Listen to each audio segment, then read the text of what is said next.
Welcome to Cross-Border Tax Talks, where we discuss the latest trends in international taxation, from U.S. tax reform to the OECD's latest developments.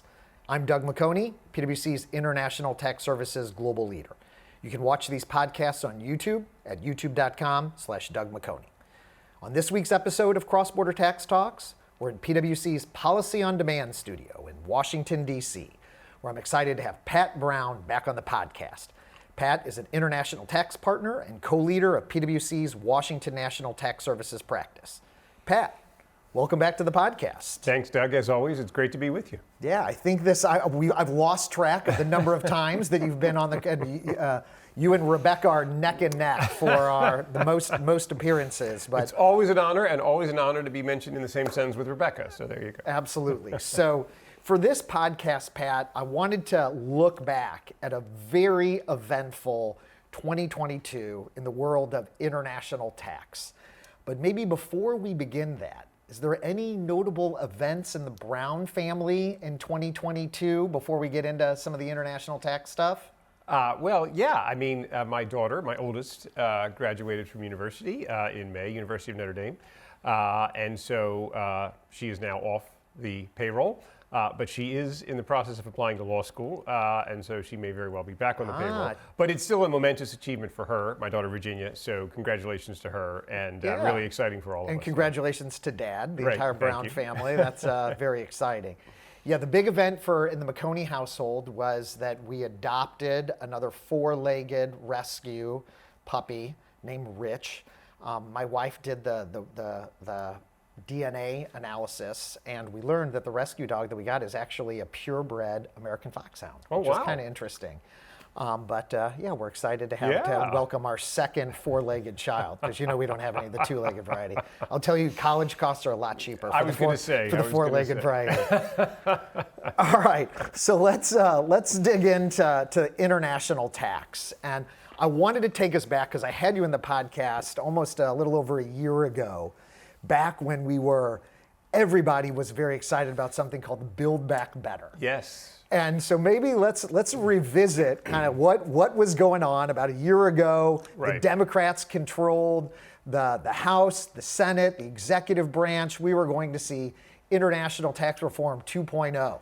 What happened with that, Pat? Yeah, well, we were. And it was just a little over a year ago that Senator Joe Manchin, of course, famously the 50th vote in the Senate, divided 50-50, but the Democrats controlling by virtue of Kamala Harris, the vice president, being able to cast a tie-breaking vote. Senator Manchin went on television and essentially said he could not support the legislation, which had passed the House in the fall of 2021. And so certainly for those of us in the business community, the expectation was that by some mechanism, this was going to get through the Senate. They were going to figure out a way to get the 50 votes.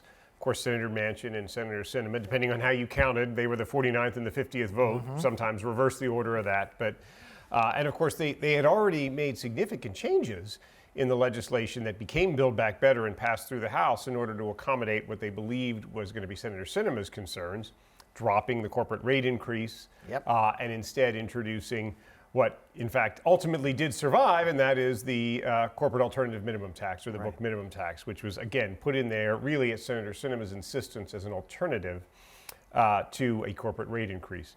But Senator Manchin went on television and essentially said, I cannot support this legislation. So as we rounded the corner from 2021 into 2022, we just had a huge question mark hanging over, what does that mean? Because almost immediately after Senator Manchin made that statement, we started to hear, he doesn't really mean that. He can't support this precise legislation. They'll figure out a way to get it together. And of course, what we saw in the early months of 2022 was Senator Schumer working very hard to try to figure out a way to reassemble a package that could ultimately get 50 votes in the Senate. What we ultimately saw, which we didn't learn until this summer, but a lot of twists and turns along the way, Doug. I mean, I'm really truncating a great deal as I go through this, right? In fact, I recall vividly there was a congressional delegation, a congressional staff delegation over Memorial Day weekend that traveled over to Europe, went to Paris, also visited some European capitals to talk to individual governments. And the feedback we were getting was that Democratic staff attending those meetings in Europe were speaking very confidently about Build Back Better essentially becoming law, that the provisions that we were very focused on as advisors to globally engaged companies, per country guilty, and all of the provisions associated with that, that they were very likely to be included in a final package. That was Memorial Day. And we found out within about a month or so after that that no, that wasn't going to, we were not going to move forward with per country guilty. We were going to move forward with a much slimmer package, ultimately what became the Inflation Reduction Act, which really only has a couple of significant revenue provisions relevant to companies. The first, of course, being the book minimum tax, the corporate alternative minimum tax. The second being this 1% excise tax on stock repurchases.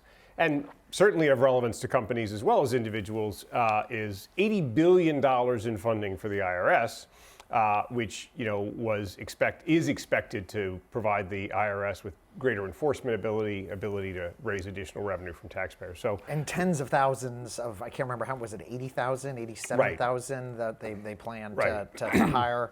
And additional agents. Additional agents. That's right.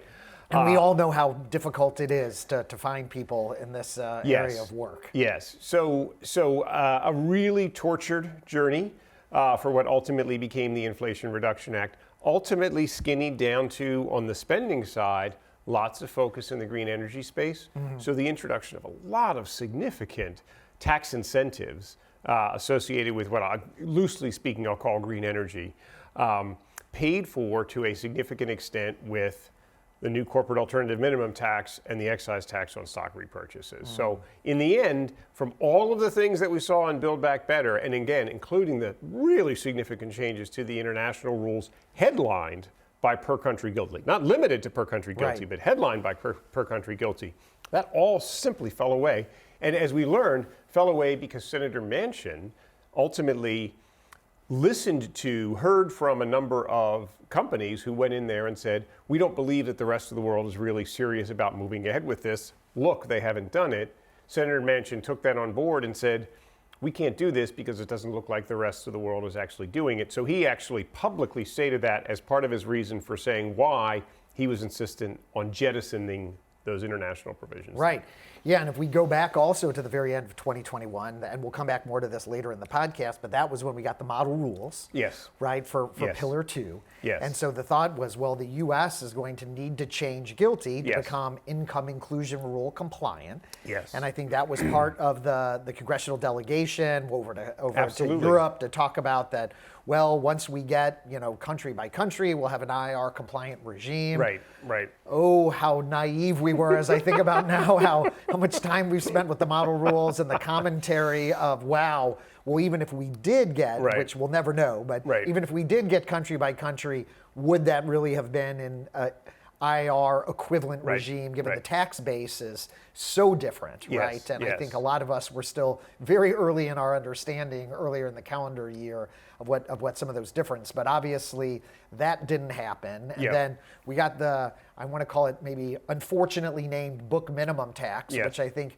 fooled, frankly, some of our own colleagues, clients, taxpayers, because and particularly in Europe with the book minimum tax. It's like, oh, the U.S. is going to implement Pillar 2, which we've talked about in the past. No, that is not a Pillar 2. Yes, who knew that you could have two 15% minimum taxes on book income that would be so different from one another as our book minimum tax versus Pillar 2. But there you have it. Exactly, and we do. And unfortunately for those companies that fall within both, two sets of books that they are going to have to come up with to be able to comply with these rules. Absolutely. And we'll remind folks that from the Inflation Reduction Act, the book minimum tax or the corporate alternative minimum tax, I feel like the camped are kind of coalescing around the that name appears to be where the government has landed in terms I was a book minimum tax. As was I. But I think we've lost that. I'm afraid so. I think we've lost that battle. But there are worse things, of course. So, also during kind of later in the year, so we saw obviously BBB didn't go anywhere, the Inflation Reduction Act. Well, then we had midterm elections, which got a lot of press, both in the U.S. and globally. So maybe remind us what happened there and what does that mean for U.S. international tax policy? Yeah, sure. So coming into the midterms, of course, we had unified control. Both houses were controlled by the Democrats, and obviously the Democrats control the White House. And typically in a president's first term, the midterm election, the president loses seats in the Congress, particularly in the House of Representatives, but frequently loses seats in the Congress. And this is what we've seen historically. And as we came into this year's midterms, President Biden's approval rating was not particularly high. Inflation obviously was very much on people's mind. It's not an accident that the bill that was passed by Congress was called the Inflation Reduction Act. Whether or not it will be successful in reducing inflation is a different question, but nevertheless, it was clear what was top of mind for a lot of lawmakers was figuring out how to reduce inflation. So Biden's numbers weren't great. The economy, a lot of questions about the economy. And so certainly the expectation was that the Republicans would perform better than the Democrats in the midterm elections. And that is what happened in the sense that the Republicans did pick up, I think, 10 seats net in the House of Representatives. The Democrats had a very slim margin going in. And so where we sit today is the Republicans will, in January, start with a majority of 222 to 213 Democrats in the House of Representatives. Interestingly enough, that is exactly the mirror image of what the case was in January of 2021. Nancy Pelosi, as Speaker, had 222 Democrats, and there were 213 Republicans. Very narrow control in the House of Representatives. Frankly, narrower than a lot of people had expected. Now that was also a very tortured process. We were hearing in June that it looked like the Republicans were going to run away with things. Then it seemed like things were tightening up. Then as we got into sort of September and into October, the expectations were seeming to shift back to more favor the Republicans. Those models still need some adjusting, it seems. Yes. They haven't figured that out. Yes. Yeah. No, I think pollsters definitely still have to figure out how to update, modernize their practices, essentially. And I sympathize with it. It's very challenging. Me too. But nevertheless, where are we? We're still having a really difficult time predicting, again, particularly these sort of down ballot races, right? And so the Republicans take control of the House. That means we'll have divided government going into January of 2023. But the Democrats retain control of the Senate and surprisingly picked up a seat. Now, that was driven in part by the fact that there were a lot more Republicans up for re-election, and including some Republicans in key states who were retiring. And in the end, what it came down to was Senator Toomey in Pennsylvania, retirement. He's a Republican, retirement. That seat was won by John Fetterman, the Democrat. And so if you survey the entire landscape, all the races that happened in the Senate in November, at the end of the day, it came down to Pennsylvania, switching from Republican to Democrat, netting the Democrats one seat. So what does that mean then for international tax policy here in the U.S.? Are we going to see Pillar 2 legislation in the next couple of years, Pat? There are some predictions that are really easy to make, Doug. No, we are not going to see Pillar 2 legislation in the next Congress.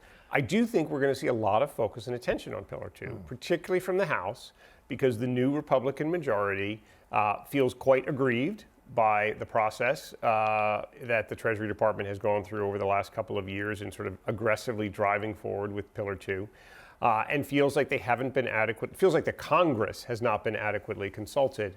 And so my expectation is that the Republican majority in the House is going to be vocal, is going to convene hearings, is going to be really asking some tough questions of the Treasury Department about the process and how much Congress was included in the process or not from their perspective.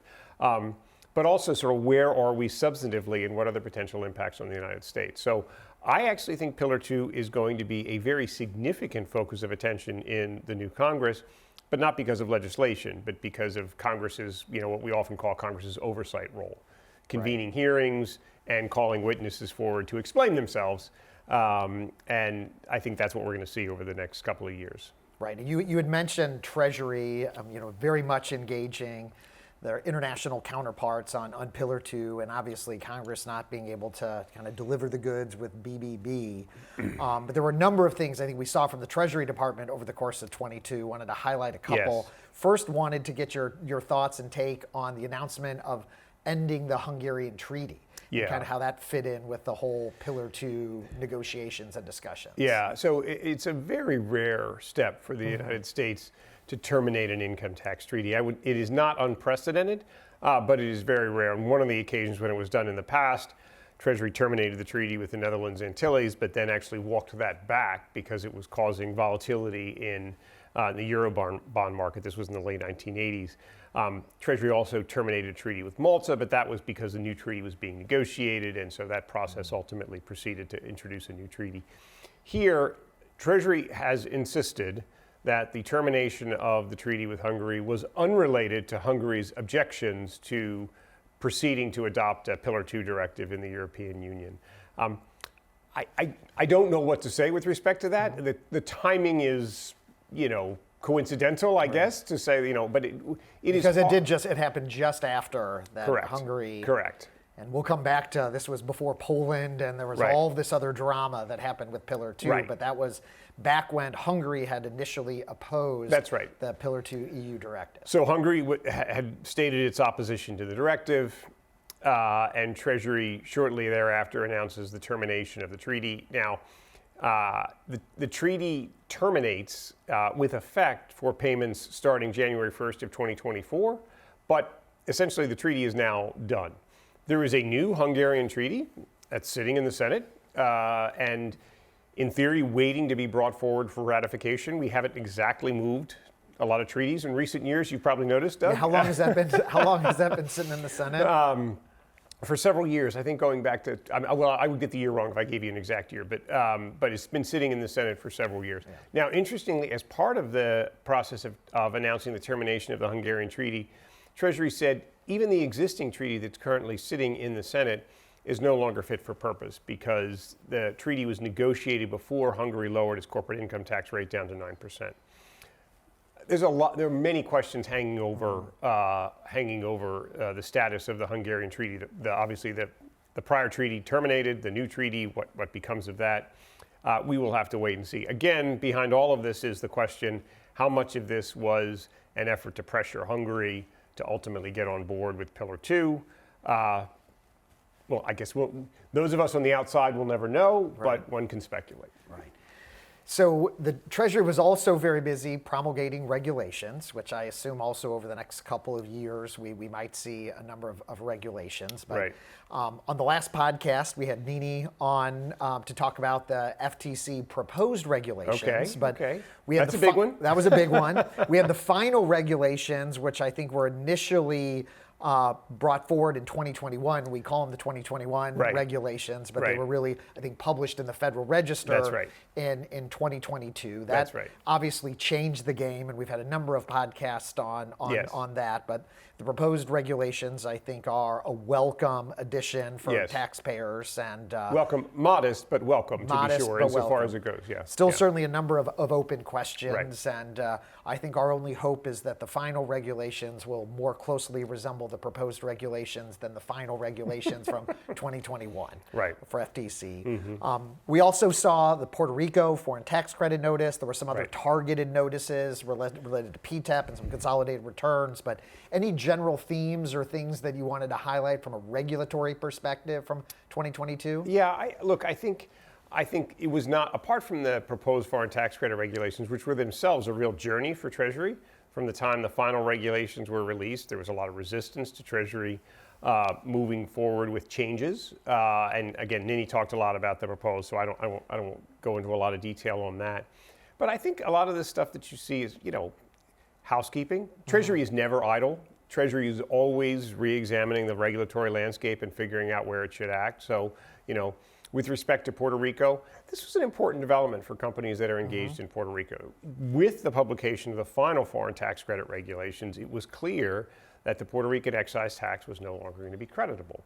That gives a lot of uncertainty to companies as to how to think about their operations in Puerto Rico and how would Puerto Rico revise its laws, and importantly, would those revised Puerto Rican rules allow for taxes paid in Puerto Rico to be creditable? Now, what's interesting about that Puerto Rican notice, not to get too much into the weeds on this, Doug, but one of the things that's interesting about that Puerto Rican notice is the tax that is in question as a result of the revisions to Puerto Rican law is a tax that's imposed on the entities in Puerto Rico. And it's a regime that you elect into. The Puerto Rican excise tax, which you essentially elect out of in order to elect into this new regime, is a tax that technically applies in the most common fact patterns to a U.S. affiliate. So by electing out of the excise tax regime and into the new regime, the identity of the taxpayer changes. Now, so in other words, what we would talk about in the tax geek world that you and I inhabit is the technical taxpayer has changed. Right. Treasury could have, in the final regulations or as part of the notice, essentially said, well, yes, but these are two entities that are affiliated with each other. We don't particularly care that the technical taxpayer has changed from affiliated entity A to affiliated entity B. The only question we're asking really here is, has the overall group done what it needs to do to minimize its foreign taxes? We might call that like an economic family type approach to the concept of minimizing foreign taxes, which is an important one in order to claim foreign tax credits. You have to be able to document, demonstrate that you're not overpaying foreign tax. You're not simply relying on Uncle Sam to credit your taxes, and you're not bothering to take steps to minimize your foreign tax. Treasury could have adopted the approach of saying, again, call it an economic family approach. They did not. Instead, they tried to really sort of navigate this and say, well, the tax that you're paying in Puerto Rico under the new regime that you're electing into is less than the tax that you would pay under regular Puerto Rican law without having access to any sort of a special regime. Candidly, that's a little bit of a stretch. We would think of that as a little bit of a stretch in terms of analyzing the technical taxpayer rules. For whatever reason, Treasury did not want to revisit this question of how do you think about technical taxpayer? Do you think about it on an economic family basis, or do you think about it on an entity by entity basis? For whatever reason, they didn't want to revisit that. To me, it's a little bit of a soft spot in their analysis. The result is welcome for taxpayers. We shouldn't lose sight of that. So this is a taxpayer favorable result. And so that, I think, is what most companies are going to take with operations in Puerto Rico will take away is, okay, this is a welcome result. The details, that's for geeks like you and me to talk about. Right. And I think I also mentioned there were a couple of other proposed regs, notices with respect to what I would call more targeted type of transactions. And I would anticipate that specifically with respect to the PTEP regs, consolidated return rules, and I think that's not out of the ordinary, right? Not at all out of the ordinary. I mean, again, Treasury is always sort of casting an eye around, looking for transactions that it thinks, particularly transactions that in their view are starting to get a bit of momentum out there amongst companies, and they say, hey, we need to put a pin in this, we need to freeze the safeties, to use a football analogy. Right. And I think that's really all that was going on with that PTEP proposed regulation in the consolidated return context was, and they said it in the preamble, we're seeing more of these transactions and we're concerned and we think the result is inappropriate, and as a result we're issuing these proposed regulations. So it was also a busy year this past year for international tax-related court decisions. So maybe we start with Whirlpool. We've had a couple of podcasts on that over the course of the year, but I'll ask you the question that I think I've asked you in the past, since we haven't chatted since the Supreme Court. I was really hoping, Pat, that we were going to end up with a Supreme Court case on the foreign-based company sales regulations. As much time as I've spent digesting and dissecting those regulations, but unfortunately, that is not going to happen. The Supreme Court denied cert. Yeah. So does this mean the end of international tax regulations? Because we have now a circuit court decision that frankly just did not examine regulations relevant for a particular fact pattern. Well, interesting, not only did not examine the regulations, but the language. Now remember, this was a split decision. Two judges decided in favor of the IRS. One judge dissented and decided in favor of Whirlpool. Or would have decided in favor of Whirlpool. So a split decision. But the majority opinion in the Sixth Circuit case didn't just essentially analyze the statute and say that's all. They analyzed the statute and said there are regulations, but we don't need to look at them because they can't deviate from the plain language of the statute. This is notwithstanding the fact, I don't need to tell you, Doug, but Section 954 D2 has a specific grant of authority to the Treasury Department within Section 954 D2. Which is the branch rules for the foreign-based company sales. Yes, specific regulatory authority. I mean, it's right there in 954 D2. And the court, the Sixth Circuit said, we don't need to waste our time with the regulations. I have speculated, and this is just speculation on my part, I want to emphasize that the branch rule regulations are, certainly to someone who is a novice in the international tax area, very complicated. Even for those of us that are not novices. Right. It is very complicated. These are very complicated rules. One can have sympathy with judges who are not tax specialists looking at this and saying, this is really confusing. I'm not sure I understand this. Right. Let me read the statute. Well, the statute seems to tell me what I think the answer should be here. I'm going to go with the statute. Do I know that's what happened here? Absolutely not.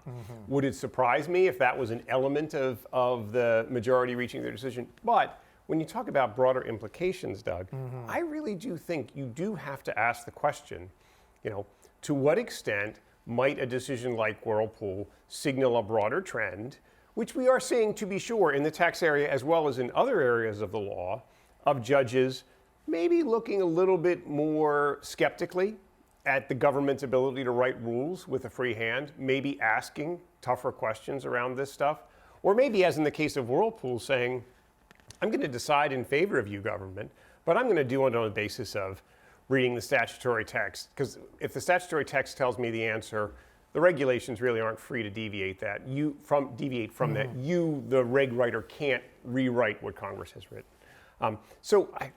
How sweeping, how momentous will it? Look, time will tell. Right. We don't know, but it is instructive. The tax court judge in Whirlpool did analyze the regulations. One could argue with the way the regulations were analyzed, but the tax court judge went through an analysis of the regulations. The Sixth Circuit could, at least in theory, have picked up the tax court's analysis of the regulations to affirm the result from the tax court. Instead, they did not. So there is something there. We don't know how significant, time will tell. We don't know how significant it is, but there is something there that I think we should be paying attention to. Yeah. I think the other trend that I saw from a court decision perspective, kind of maybe moving away from Whirlpool on the particular subpart F analysis, is interesting. That is, and we dedicated a podcast to one of those, which is the Medtronic decision. Transfer pricing continues to be a focus area for the IRS, particularly on litigation. Right. There was also the Easton case, which related to advanced pricing agreements, which I think was a welcome decision for taxpayers that had agreed to APAs. That was an attempt from the IRS to withdraw the APAs. But I think that one of the themes that at least I've seen from a number of these transfer pricing decisions over 2022 is that the IRS is going to continue to examine, look to see how transfer pricing documentation and our taxpayers being consistent with what they have either agreed to in their APAs or what they put in their transfer pricing documentation, and substance matters. Yeah, great summary, Doug. I would just add to that I think it's clear the IRS has adopted a more aggressive posture towards taxpayer behavior in the transfer pricing area, but even more generally, we've seen as well recently the IRS announced their intent to more liberally apply the economic substance doctrine to taxpayers. So, as for you and me as advisors, I couldn't summarize it any better than what you just said. Substance really matters. It is going to be very important for companies as they think about tax planning strategies to really tie this into business strategy and to ensure that not just sort of woodenly or literally complying with the words on the page of a particular statutory section or regulation, but also ensuring that the substance is there so that when the IRS comes in and examines it, you feel very much on your front foot. Right. I'm aligned with the business strategy. This is consistent with not just the rules, but to the greatest extent possible, and you can figure it out, the spirit or the purpose behind the rules. That's obviously a challenge in a lot of cases, but aligning with business strategy is just going to continue to be critical. It's always been important. It is going to get more and more important because a lot of economic substance case law, if you look historically, ends up getting, the cases in which taxpayers don't prevail end up hinging on things like there's an accommodation party brought in. This looks like it was cooked up by a tax advisor in the tax department, as opposed to this is a company that had a business transaction that they set about to do in a tax efficient way. Taxpayers win most of those economic substance cases. They lose more of the cases where it looks like something that is frankly, separate and apart from what the business is doing or business strategy. And if we tie this back to the Inflation Reduction Act, where there's all these additional resources and potentially future examiners, I think that's kind of as we look forward, Yes. That we will continue to see a very active IRS. There can be no doubt. All right, so maybe we now step away from the U.S. because there's been a lot of action outside the U.S. Yes. So let's start with, one of my favorite topics, Pat, Pillar 2. Yes. The model rules and commentary came out in November 2021. Yes. As we've reminded listeners, we're in this transition period. But it was a kind of a tumultuous 2022 with Pillar 2. Is it going to die? Is it going to go? Is it not? And I think no doubt about it, the most entertaining, can I call it that as an international tax guy? The most entertaining aspect of this entire process was following what was going on with the EU and the EU Directive. Yes. And you had already alluded to it earlier with Hungary. They had originally said that they weren't going to support the directive. And then we had Poland. Right. And then Hungary came back on. I mean, it was more drama. I mean, every day you'd open up your inbox and what was the latest rumors on what was going to happen in the EU Directive. But at the end of 2022, the EU unanimously agreed to the Pillar 2 directive. Yes. Tell us a little bit about that. Yeah, well, we were kept in suspense right up to the bitter end of the year, as you note.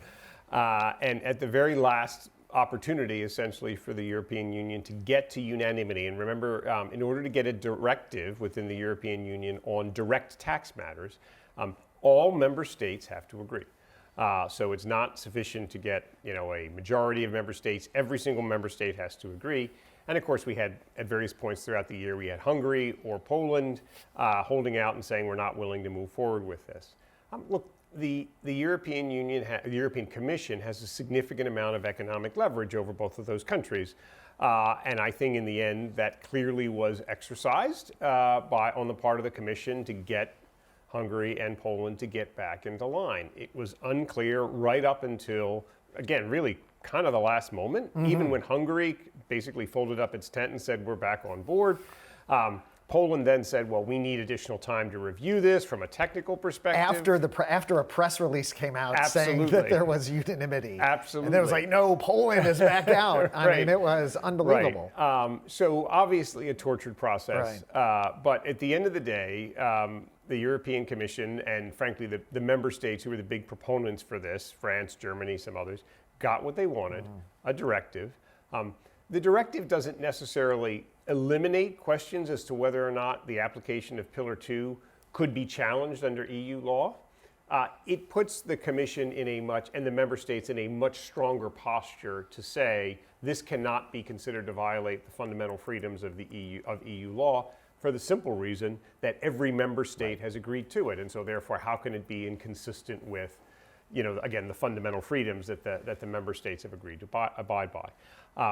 So, we'll have to see as we go through 2023 how this unfolds. But it was a very interesting, bouncy ride. And going back to what we talked about with the Inflation Reduction Act, remember, Senator Manchin, in saying he was not willing to support per country guilty, highlighted the fact that the European Union had not moved forward with the directive. That was much earlier in the year. Yes. But, there was a little bit of this exercise of, well, will they or won't they? That was applied with respect to the United States. Will we or won't we? Also with respect to the EU, will they or won't they?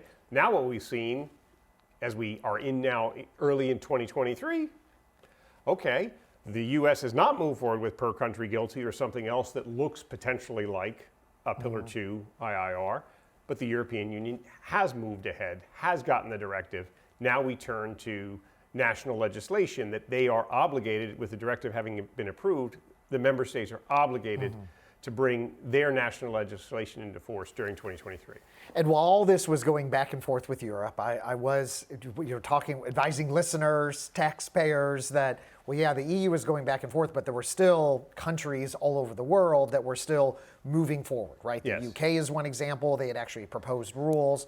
We saw a number of other countries either do consultation processes or at least announce that they intended to adopt the rules. South Korea, Japan, there's even New Zealand. Frankly, the big five in Europe even mentioned, while kind of we were going back and forth from an EU perspective, the big five jurisdictions in Europe said, well, they were going to adopt Pillar 2. That no longer relevant, no right? longer relevant, but still interesting. Right. And so, other countries were still moving forward, but now it feels like this is inevitable with Pillar Two, that we've got the EU Directive. I think that's right.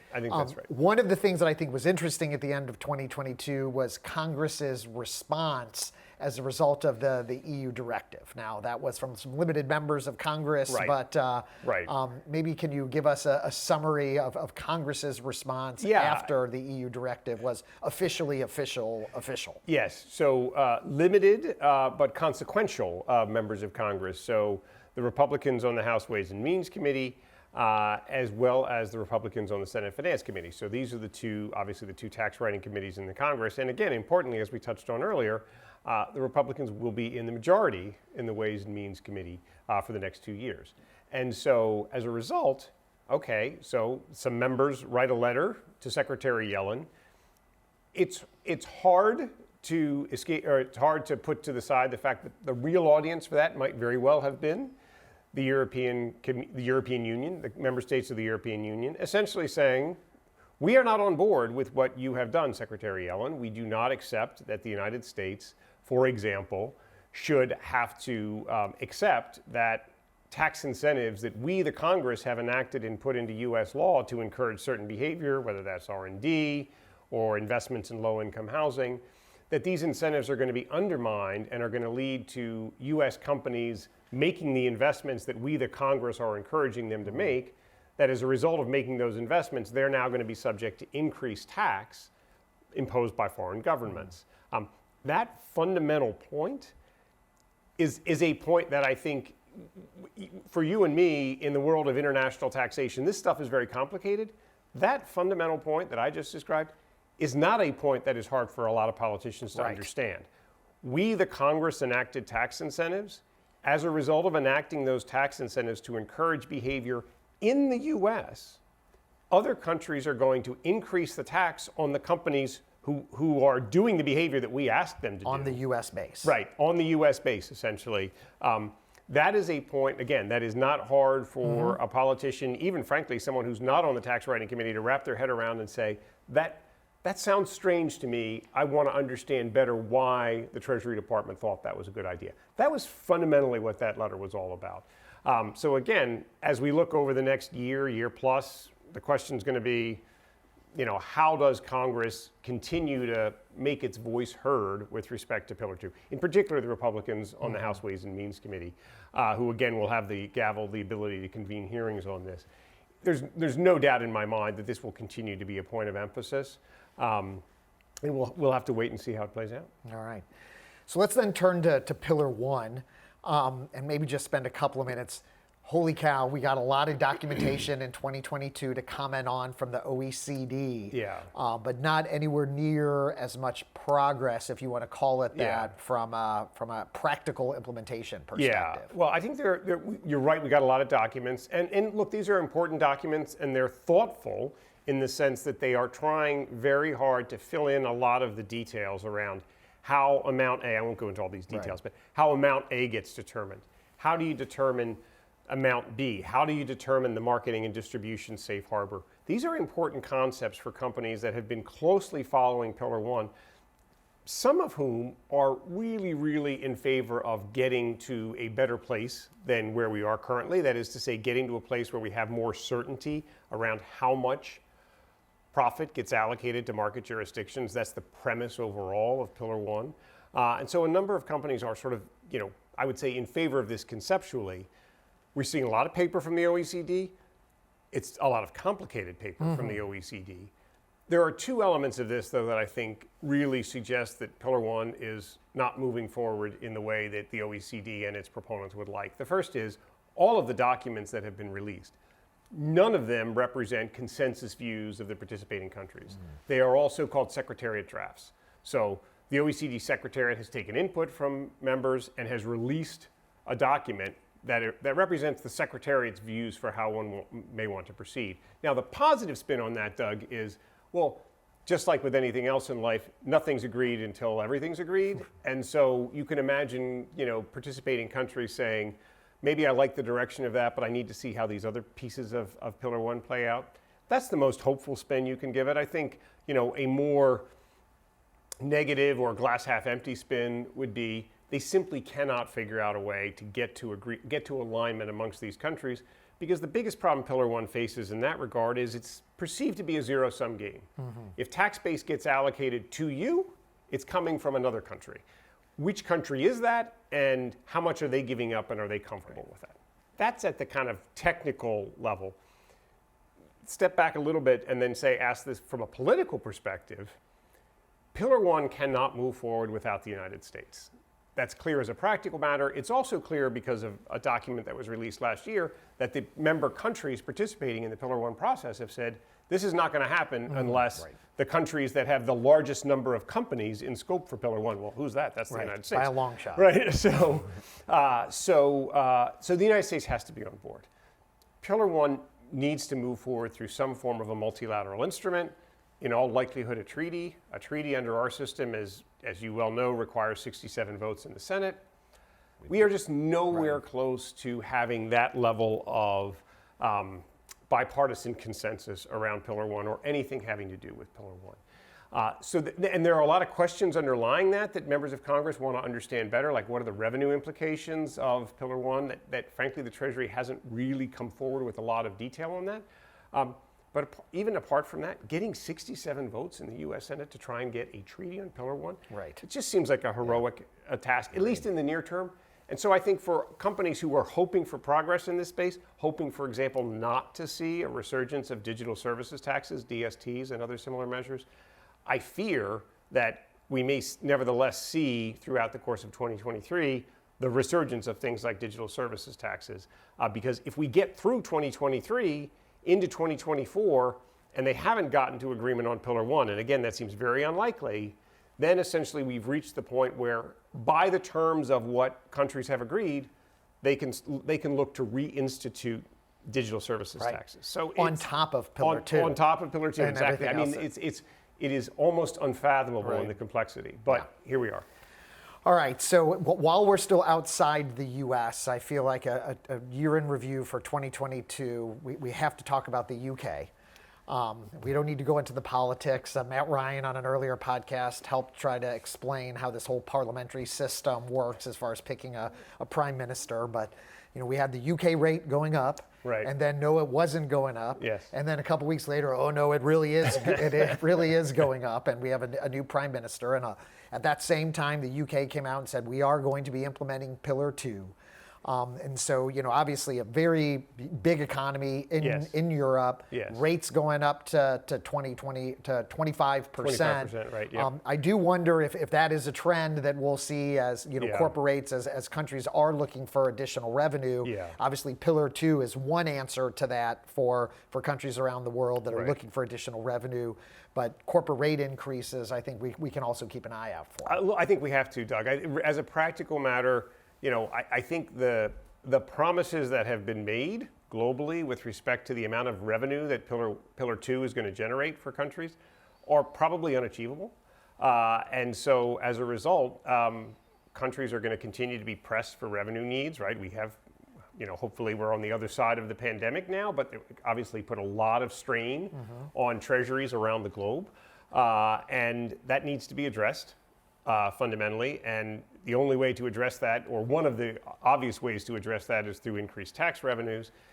Look, the reality is it's a lot easier to increase taxes on companies than it is to increase taxes on individual citizens. From a politician's perspective, it may be harmful for economic growth. It may not be the right answer in the long term, but it's an easier political answer in the near term. I think we have to we will continue to see pressure on corporate taxes in some form or another, possibly headline rates, possibly other base broadening measures. Again, Pillar Two is a base broadening measure. My suspicion is it will not meet the base broadening needs that member countries, participating countries, hope that it will. Yeah, I agree. So another very active body has been the European Union and the European Commission. Yes. To name just a few things, because this could be an extensive list, but things to keep an eye on, particularly as we look forward to 2023. Public country by country, so that will be coming online for companies that operate in the EU. We had ATAD 3. We had a podcast with Puneet earlier in the year going through the ATAD 3. We have something that was introduced kind of, I think, in the last quarter here towards the end of 2022 on the BFIT, or the Business in Europe Framework for International Tax, which I really think is kind of a rebranded corporate consolidated tax base, which is kind of fascinating, in that the dust hasn't really been settled on ATAD, on the Anti-Tax Avoidance Directive 2. We've got Pillar 2. The directive passed, and now the EU is already talking about a kind of consolidated tax base in Europe. And so, any thoughts as we look back at 2022 with the EU? And again, that's not an inclusive list. Yeah, well, if my European friends will forgive my reference to American literature, the common consolidated corporate tax base is sort of the white whale for the European Commission. So I guess let's have another run at this. It is an obsession. They seem to be unable to step away from it. I think it's probably fraught with the same challenges it's always been fraught with. But at some level, the European Commission almost could make the Treasury and the IRS look like layabouts. They have been so active in the tax area over the course of 2022. One thing you didn't even mention, Doug, which isn't specific to tax but will have very broad tax implications, the so-called foreign subsidies regulation, which is essentially the extension of state aid rules, which are a rather inscrutable body of law within the European Union. We've dedicated some time to that on the cross-border tax talks, and it is. So the extension of those rules to subsidies that are granted outside of the European Union. And this will have implications for companies who want to engage in mergers with other companies that have operations in the EU, or companies that have public procurement contracts within the EU. And that's going to be a fairly extensive list of companies who are going to have to confront this foreign subsidies regulation as soon as next year. The implications of it, we just don't know. But one thing the Commission has made quite clear is they are expecting to get a lot of information from companies. And again, this will be a condition of getting approval for mergers that involve where the European Commission is one of the relevant regulators, as well as for getting approval for public procurement contracts. It is staggering, really. Again, you touched on a number of the other issues as well. Between Pillar 2, possible reintroduction of digital services taxes, all of this guidance that's coming out of the Commission, public country by country reporting, the amount coming at companies over the course of 2023 is simply staggering.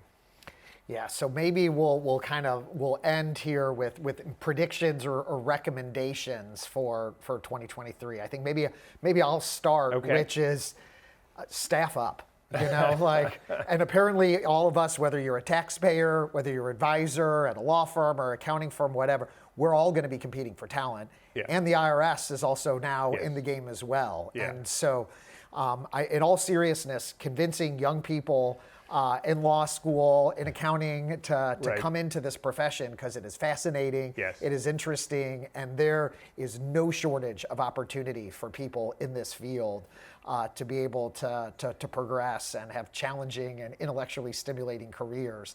And in the meantime, I think taxpayers need to be talking to their CFOs and other stakeholders that stuff's only getting more complicated. They're going to need more resources to deal with all of this complexity, because it just seems it's just going to keep getting layered on and layered on. And I will also note that we talked about all of these changes in 2022. I'm not aware of anything getting repealed. Right? Like, it's just... That's an easy prediction. It's not going to get simpler. Everything just keeps stacking on. So any predictions or recommendations from you? I'm going to stay with your theme, Doug, but maybe be a little bit more specific. So we are going to see over the course of 2023 countries roll out their version of the model rules into their national laws. That's going to happen within the EU. It's also going to happen, as you noted, in other countries as well. These will be enacted into national laws. My prediction is there will not be 100% alignment and conformity amongst those national laws. And what I think that means for companies is even if at a sort of high level or even a sort of an intermediate level, there is broadly speaking alignment with the direction and the goals of the national laws implementing Pillar 2. In the details, it is going to, these laws are going to differ, the interpretations are going to differ. It's just essentially an example of your staff up advice, because I think companies are really going to have to get their arms around not just these rules coming into force, but these rules coming into force in different ways with different interpretations. And I think it's the level of attention that is going to need to be required is, well, it's going to test all of us. Yeah, and it makes the calculation because this is supposed to be a global base, right? If there are if jurisdictions take slightly different approaches, doing that calculation becomes enormously complicated. And frankly, it's already a very complicated exercise, as we've talked about, just getting the data and kind of the opening balance sheets that are needed to be able to do this. Exactly. All right. Well, Pat, thanks for coming in again. It's been an interesting 2022. I'm sure we're going to have an interesting 2023, and as they develop, we'll have you back on to talk about it. I'd love it, Doug. Thanks. Thank you. So thanks for tuning in to this week's episode of Cross-Border Tax Talks. Thank you, Pat Brown, co-leader of PwC's Washington National Tax Services practice. I'm Doug McHoney, PwC's International Tax Services global leader. Stay tuned in 2 weeks for another exciting edition of the Cross-Border Tax Talks podcast.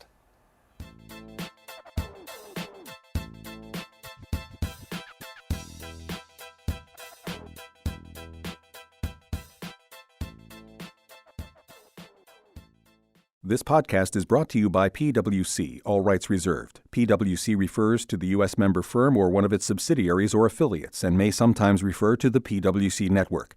Each member firm is a separate legal entity. Please see www.pwc.com/structure for further details. This podcast is for general information purposes only and should not be used as a substitute for consultation with professional advisors.